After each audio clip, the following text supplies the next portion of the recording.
Hello friends, comics सुनो में आपका स्वागत है। आज हम आपके लिए लेकर आए हैं राज कॉमिक्स के एक बहुत ही जानदार शानदार सुपर हीरो जिसका नाम है सुपर कमांडो ध्रुव।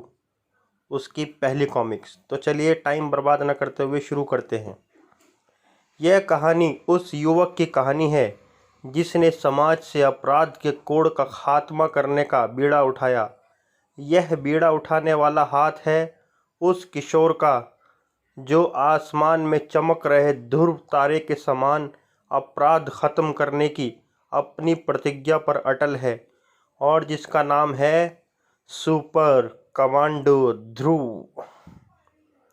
अपराध कहीं भी किया जा सकता है, पर कुछ स्थान लुटेरों के लिए भी स्वर्ग समान होते हैं, जैसे कोहरे में ढका राजनगर का बंदरगाह। जल्दी करूं वरना आखिरी स्टीमर भी छूट जाएगा। चिल्ला मत बुड्ढे, स्टीमर छूट गया तो कोई बात नहीं, पर अगर जान छूट गई तो फिर नहीं मिलेगी, समझा।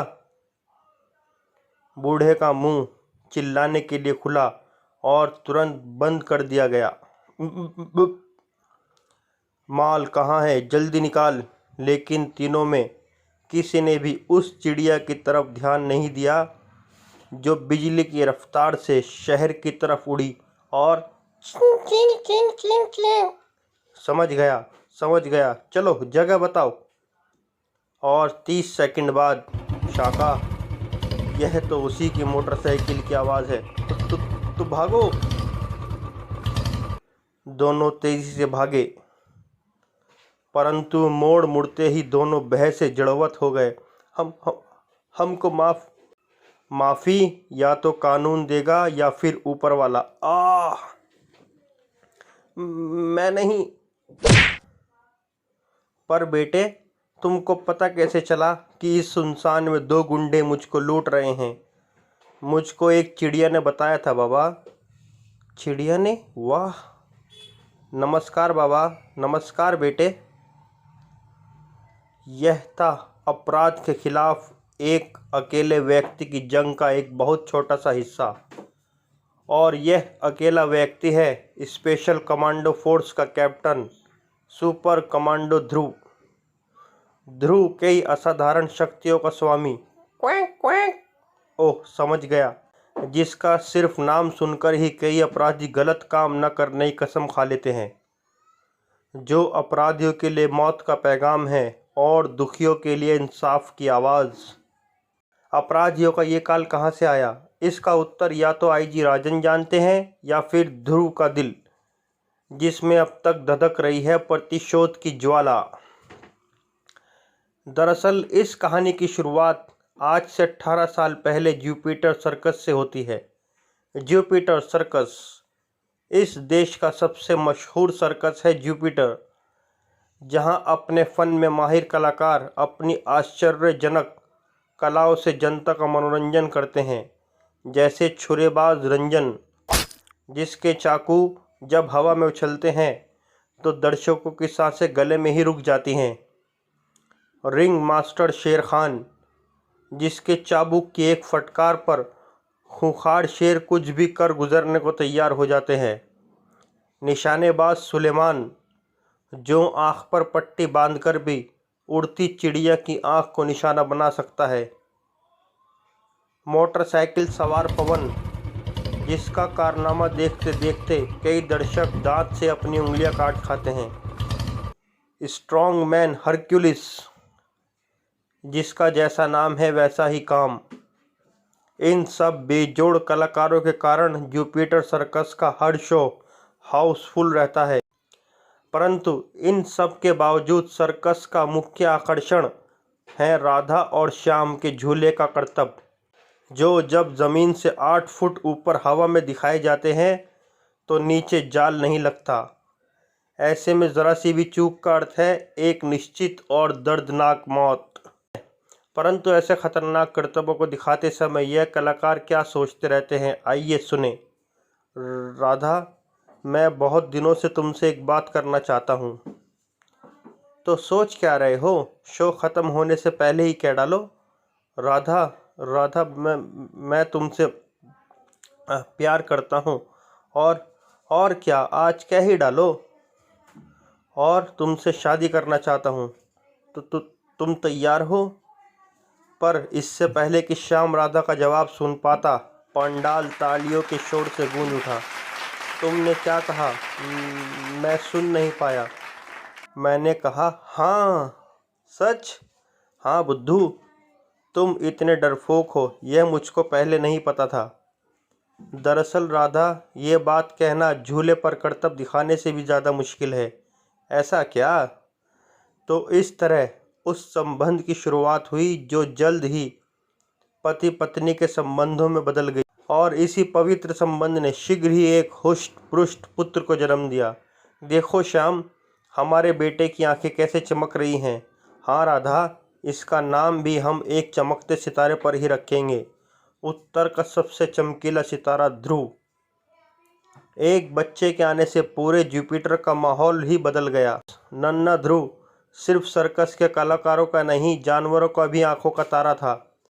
मासूम जानवर अपने खाने का हिस्सा बचाकर ध्रुव के लिए ले जाते। ओह नहीं सबीना। और सर्कस का मालिक जैकब तो जान छिड़कता था ध्रुव पर। आजा आजा बेटा। जानवरों की भी भाषा होती है, इस बात का एहसास नन्हे ध्रुव को बहुत तेजी से हो रहा था। क्या कहा? जोर से बोलो। खेलने चलें? अच्छा ठीक है, लेकिन शाम को खेलेंगे, अभी माँ मारेगी।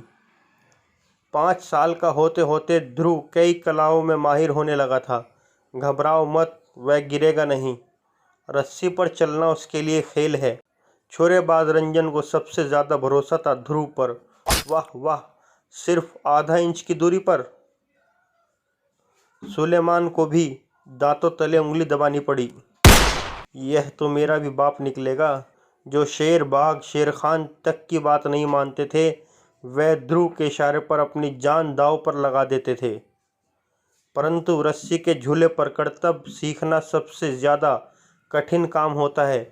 इसके लिए ध्रुव को तब तक इंतज़ार करना पड़ा जब तक वह 13 वर्ष का नहीं हो गया। शाबाश बेटे, पैरों को जितना अधिक मोड़ सकोगे, कलाबाजी खाना उतना ही आसान होगा।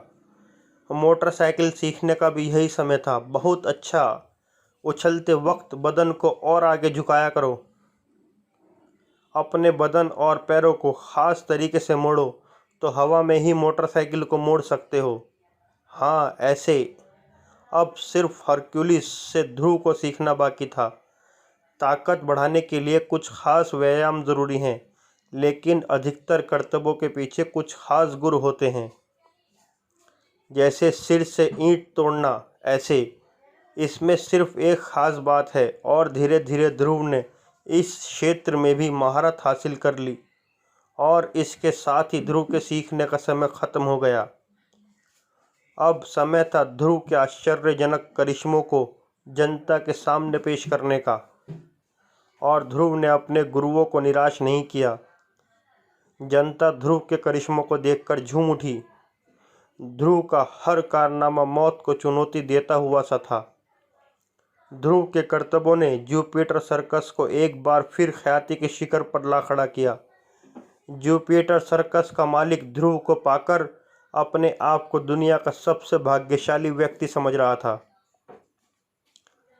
लेकिन जैकब की निश्चिंता के साथ दूसरे सर्कसों के मालिक की मुसीबतें बढ़ती जा रही, जैसे कुंदनपुर में चल रहे ग्लोब सर्कस की। बॉस, इस नाथू ने आज फिर शैतान को मांस का एक टुकड़ा ज़्यादा दिया। क्यों बे नाथू? कमीने, हमने तुझको जानवरों पर नज़र रखने के लिए रखा है या उनको तगड़ा करने के लिए? मांस की उस बोटी का पैसा क्या तेरा बाप देगा? बोल। मालिक, वो शैतान भूख से रो रहा था तो गलती हो गई मालिक, माफ़ कर दीजिए। तूने हमारा बहुत नुकसान किया है नाथू। जुविस्को, इससे उस बोटी का दाम वसूल कर लो। नहीं मालिक, रहम कीजिए। भयभीत नाथू पलटा, लेकिन तभी जुविस्को का बलिष्ठ मुक्का उससे आ लगा, और इससे पहले कि उसके खुले मुंह से चीख निकलती, जुविस्को का दूसरा करारा वार उस पर पड़ चुका था। इस बार चीखने का कोई मौका न था, क्योंकि नाथू का मस्तिष्क धीरे धीरे अंधेरे में डूबता जा रहा था। अरे यह तो बेहोश हो गया बॉस। सिर्फ 2 घूंसों में? बड़ा कमज़ोर निकला।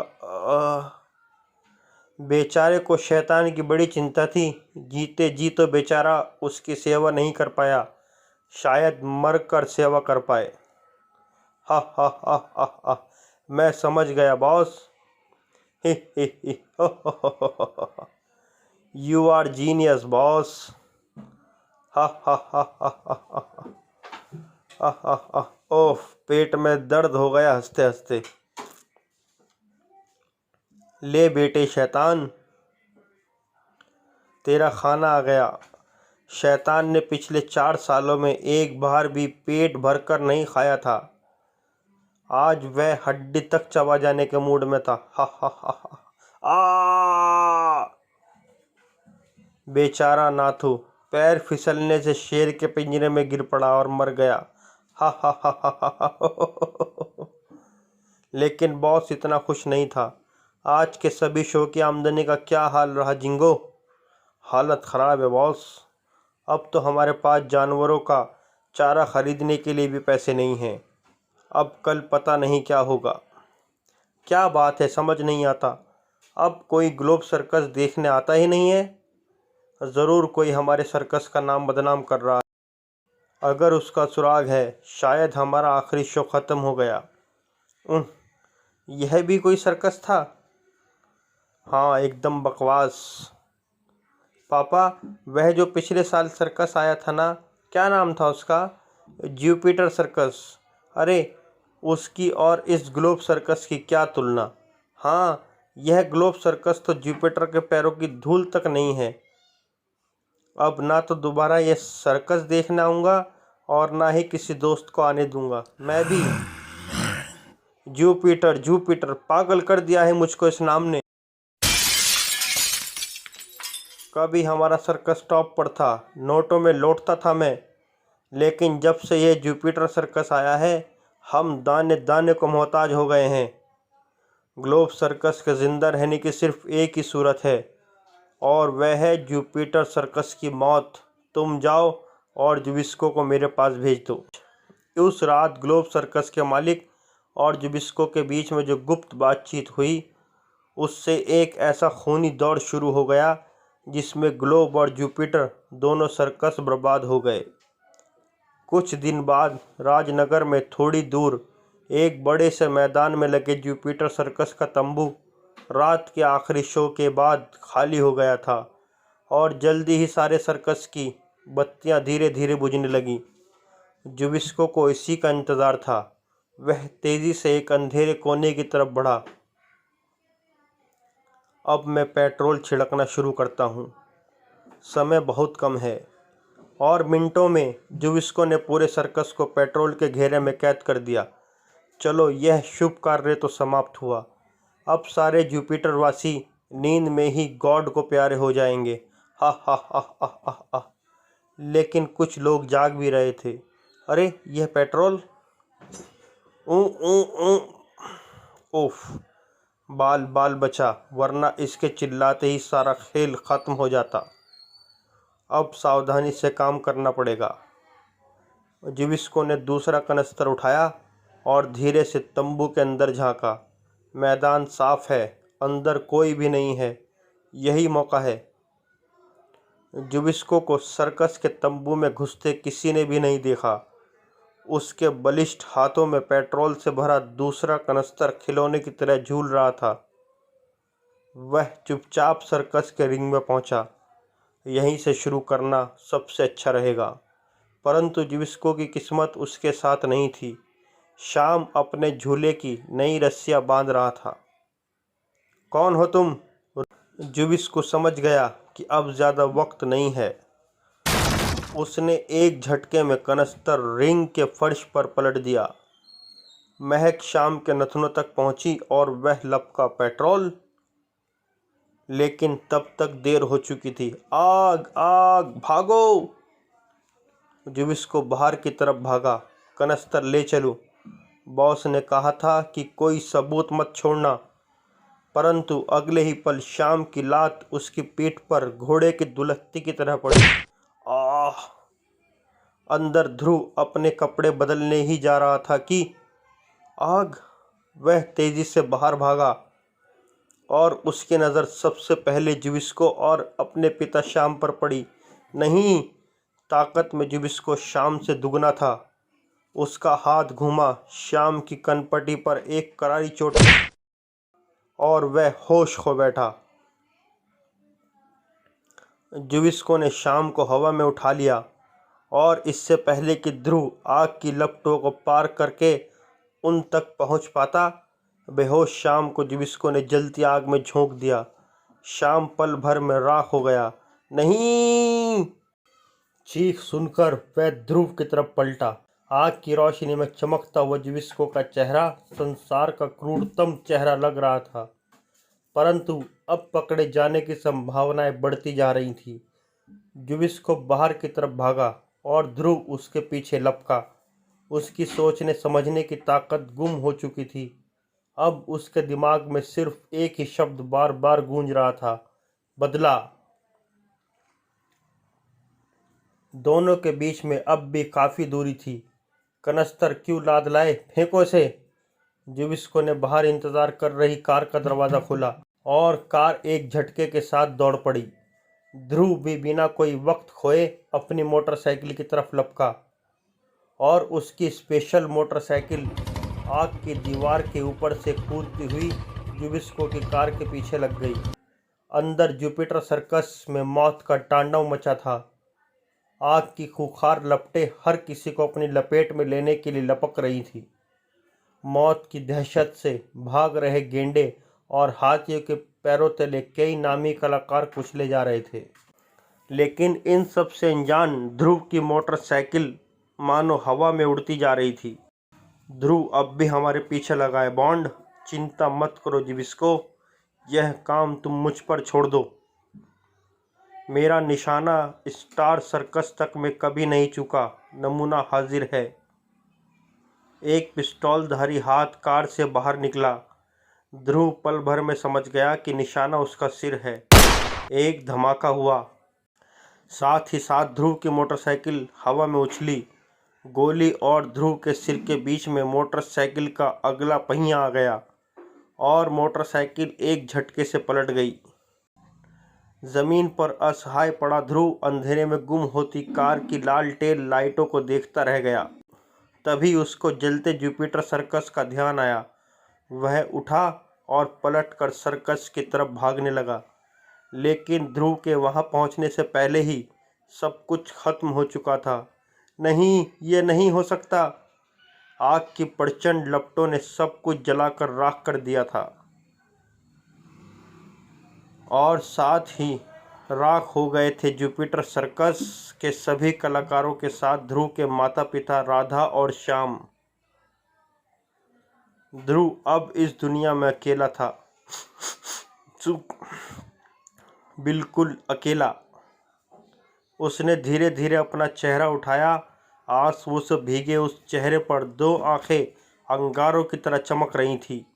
मैं इस राख को उठाकर कसम खाता हूँ कि मैं उन खूंखार दरिंदों को नहीं छोड़ूंगा, कभी नहीं। यह ध्रुव की प्रतिज्ञा है और ध्रुव अपनी बात पर अटल रहता है। अचानक आकाश पर दूर दूर तक घने बादल छा गए। बिजलियां कड़कने लगी और हवा तेजी से बहने लगी। शायद भगवान स्वयं ध्रुव की इस प्रतिज्ञा से दहल उठे थे। लेकिन और जोरों से बारिश शुरू हो गई। घटना स्थल शहर से दूर होने के कारण फायर ब्रिगेड की गाड़ियां अब तक नहीं पहुंच पाई थी, लेकिन अब उनकी आवश्यकता भी नहीं थी। बारिश की तेज बौछार ने जुपिटर सर्कस की आग को पूरी तरह बुझा दिया था, परंतु ध्रुव के दिल में लगी आग अब तक धधक रही थी। वह मुड़ा और तेजी से एक तरफ चल पड़ा।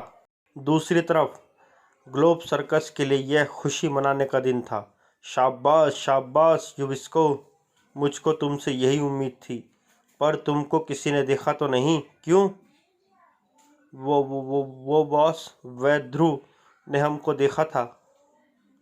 व्हाट? ध्रुव ने, यानी वह जिंदा है? उफ, तब तो वह तुमको पहचान गया होगा और यहाँ पर आता ही होगा। आप चिंता मत कीजिए बॉस, जुबिस्को के रहते आप। शट अप गधे, इसका नाम ध्रुव है, ध्रुव। वह तुम जैसे 2-3 को एक साथ संभाल सकता है। Guard, guard. Yes sir. देखो, सर्कस के चारों तरफ कड़ा पहरा लगा दो। खूंखार शेर, चीते लिए आदमी तैनात कर दो और कोई भी अजनबी अगर अंदर घुसने की कोशिश करे तो उसको बेझिझक गोली मार दी जाए। Okay boss. बॉस का ख्याल एकदम सही था। ध्रुव जुबिस्को को पहचान गया था। यह रही सामने मेरी मंजिल, हथियारों का अड्डा, ग्लोब सर्कस। एकदम से काफ़ी चहल पहल हो गई। अभी अभी हुई ज़ोरदार बारिश से भी इनका उत्साह कम नहीं हुआ।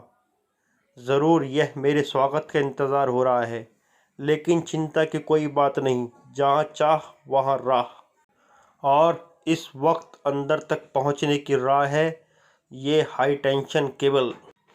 केबल पर चलना ध्रुव के लिए रस्से पर चलने जैसा ही था। लगता है इसी केबल से पूरे ग्लोब सर्कस की बिजली सप्लाई होती है। लेकिन इस वक्त मेरे दिमाग में इसका एक और बेहतरीन उपयोग आ रहा है। तार के दूसरे सिरे पर पहुंचकर ध्रुव एक क्षण को पलटा और केबल एक झटके में नीचे ज़मीन पर आ गिरा। थोड़ी देर पहले ही बारिश से ज़मीन अभी तक गीली थी। पल भर में हाई वोल्टेज की बिजली चारों तरफ फैल गई। पहरेदारों और खूंखार जानवरों को मुंह तक खोलने का मौका नहीं मिला। जल्दी ही सभी पहरेदार और शेर चीते गीली ज़मीन पर बेहोश पड़े थे। अंदर, यह क्या हुआ जुबिस्को? बिजली कैसे चली गई? अभी इमरजेंसी लाइट जलाकर देखता हूँ बॉस। लगता है केबल टूट गया है बॉस। केबल टूट गया? पर कैसे? जवाब में एक सर्द आवाज़ गूंजी, मैंने तोड़ा है। कौन? ध्रुव। हाँ, तुम्हारी मौत ध्रुव। मैं इसको देखता हूँ बॉस। जुबिस्को 2 कदम आगे बढ़ा और 4 कदम पीछे आ गिरा। इससे पहले कि जुबिस्को संभल कर उठ पाता, ध्रुव ने उसको वापस ज़मीन पर लिटा दिया। हैं? Guard, guard. बेकार में गले को तकलीफ मत दो, तुम्हारी मदद को कोई नहीं आएगा। तुम्हारे सारे आदमी आराम फरमा रहे हैं। उन सब का दिमाग ठिकाने लगाने के लिए मुझे उनको बिजली के झटके देने पड़े हैं। आह! अब तुमको बचाने कोई नहीं आएगा, भगवान भी नहीं। लेकिन तभी ऊपर से एक फंदा गिरा और शाबाश बॉन्ड, एकदम परफेक्ट। अब मैं सबसे पहले तुम्हारे थप्पड़ का जवाब दे दूं, ऐसे। आह! हा हा हा हा हा। बच्चे, इस खेल का मुझको तुमसे ज़्यादा तजुर्बा है। अब मैं तुमको बताता हूँ कि बदला कैसे लिया जाता है। शैतान को लाया जाए शीघ्र ही। बेटे ध्रुव, इस खूंखार शेर को देख रहे हो ना? इसी का नाम शैतान है और आज इसके उपवास का 3रा दिन है। जुबिस्को, खोल दे शैतान को। भूख से बेचैन शैतान ध्रुव पर छलांग मारने के लिए झुका कि तभी ध्रुव के गले से एक हल्की सी गुरगुराहट निकली। शैतान छलांग मारते मारते रुक गया। उसके कान खड़े हो गए। वह कुछ सुन रहा था और यकायक एक खून जमा देने वाली धाड़ के साथ उसने ध्रुव पर छलांग लगा दी। अगले ही पल उसके दोनों अगले पंजे ध्रुव के कंधे पर थे और तेज दांत रस्सी पर। शैतान ने एक झटका दिया और रस्सी के कई टुकड़े हो गए। यह क्या? जानवर कितना भी खूंखार हो, लेकिन ध्रुव की प्यार की बोली समझता है। ध्रुव ने रस्सी को कसकर खींचा और बॉन्ड ज़मीन पर आ गिरा। लेकिन इसी बीच ध्रुव का ध्यान एक क्षण के लिए जुबिस्को पर से हट गया। अब तुम्हारी बारी और जुबिस्को ने इसका पूरा फ़ायदा उठाया। ध्रुव की गर्दन एक फौलादी शिकंजे में कस गई और उसकी गर्दन की हड्डियां कड़कड़ाने लगीं। एक झटका लगा और ध्रुव के गले से चीख निकल गई। ध्रुव की यह चीख शैतान का गुस्सा जगाने को काफ़ी थी। आ क्योंकि वह समझ गया था कि ध्रुव उसका दोस्त है और जुबिस्को उसका दुश्मन। वह जुबिस्को पर टूट पड़ा। जुबिस्को की दर्दनाक चीखें रात के सन्नाटे में गूंजने लगी। आ ध्रुव अब बॉस की ओर पलटा। दूर रहो मुझसे, पास मत आना, मुझे कोई नहीं पकड़ सकता, कोई नहीं। भयभीत बॉस बाहर की तरफ भागा। ओह, बाहर जमीन में अब तक करंट दौड़ रहा है, रुक जाओ। लेकिन देर हो चुकी थी। बॉस का पांव गीली जमीन पर पड़ चुका था। ध्रुव ने सावधानी से टूटा केबल उठाकर सुरक्षित ऊंचाई पर टांग दिया। उसका प्रतिशोध पूरा हो चुका था। तीनों अपराधी अपने आप मौत के आगोश में समा गए थे। रात बीत चुकी थी। ध्रुव धीरे धीरे उगते सूरज की तरफ बढ़ रहा था। अगले दिन, मैं तुम्हारी अक्ल की दाद देता हूँ। हमने तुम्हारी कहानी को जांच के बाद सही पाया है ध्रुव। जुपिटर सर्कस के बाहर पड़े दोनों कनस्तरों पर जुबिस्को की ही उंगलियों के निशान थे। कमाल का सबूत लाए तुम, वाह। धन्यवाद एसपी अंकल। एक बात और, जुपिटर सर्कस के मालिक मिस्टर जैकब ने सर्कस का दुर्घटना बीमा तुम्हारे नाम से कराया था। यानी आज से तुम 50 लाख रुपयों के मालिक हो। पर एक बात तो बताओ, इतने पैसों से आखिरकार तुम करोगे क्या?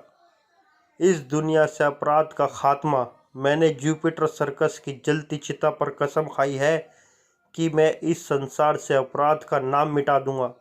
वाह बेटे वाह, मुझे पूरा यकीन है कि इस काम में भगवान तुम्हारी पूरी मदद करेंगे। मैं और पुलिस डिपार्टमेंट भी। धन्यवाद अंकल। सवाल धन्यवाद का नहीं है, सवाल यह है कि यहाँ से अब तुम जाओगे कहाँ? यह तो मैंने सोचा ही नहीं, पर मैंने सोच लिया है। मैं एक ऐसे सज्जन को जानता हूँ जिनके सिर्फ एक बेटी है, श्वेता। उनको ठीक तुम्हारे जैसे बहादुर बेटे की इच्छा थी। मैंने उनको फ़ोन कर दिया है। उनके परिवार वाले तुम्हारा इंतज़ार कर रहे होंगे। यह रहा उनका घर। पर अंकल, पता नहीं मैं उनको पसंद आऊँ या नहीं। और आपने उनका नाम तो मुझे बताया ही नहीं। तुमको नापसंद करने की कोई वजह भी तो हो। और हाँ, उनका नाम है राजन मेहरा और वह इस शहर के सीनियर एसपी है। यानी अंकल आप? हाँ बेटे, तुम्हारे इस नए घर में तुम्हारा स्वागत है। वेलकम ध्रुव भैया। ध्रुव कुछ न बोल सका क्योंकि खुशी के मारे उसका गला रूंधा था। तो प्यारे दोस्तों, ये थी मेरी उस ज़िंदगी की शुरुआत जो मेरी पिछली ज़िंदगी से मिलती जुलती होने के बावजूद उससे काफ़ी कुछ अलग थी। लेकिन असली शुरुआत तो अभी होनी बाकी थी, जब मुझे अपने पहले ही केस में एक ऐसे रोमन सैनिक का सामना करना पड़ा जिसमें बला की ताकत थी और जिसका उद्देश्य था हत्याएं। तो पल भर को मुझे लगा कि शायद मेरा पहला केस ही मेरा आखिरी केस साबित होगा। अगर यकीन नहीं हो रहा तो खुद ही पढ़कर देख लीजिएगा मेरी आगामी कॉमिक्स रोमन हत्यारा। और हाँ, इसमें मैं आपको यह भी बताऊंगा कि मैंने किस प्रकार स्पेशल कमांडो फोर्स का गठन किया और अपराधियों की नींद हराम कर दी। अब हमारा ये अंक होता है समाप्त। अगर आपको हमारा ये कॉमिक्स अच्छा लगा तो प्लीज़ हमारे चैनल को लाइक करें, सब्सक्राइब करें और हाँ, घंटी का बटन भी दबा दें ताकि हमारी आने वाली कॉमिक्स आप तक सबसे पहले पहुँचे। धन्यवाद।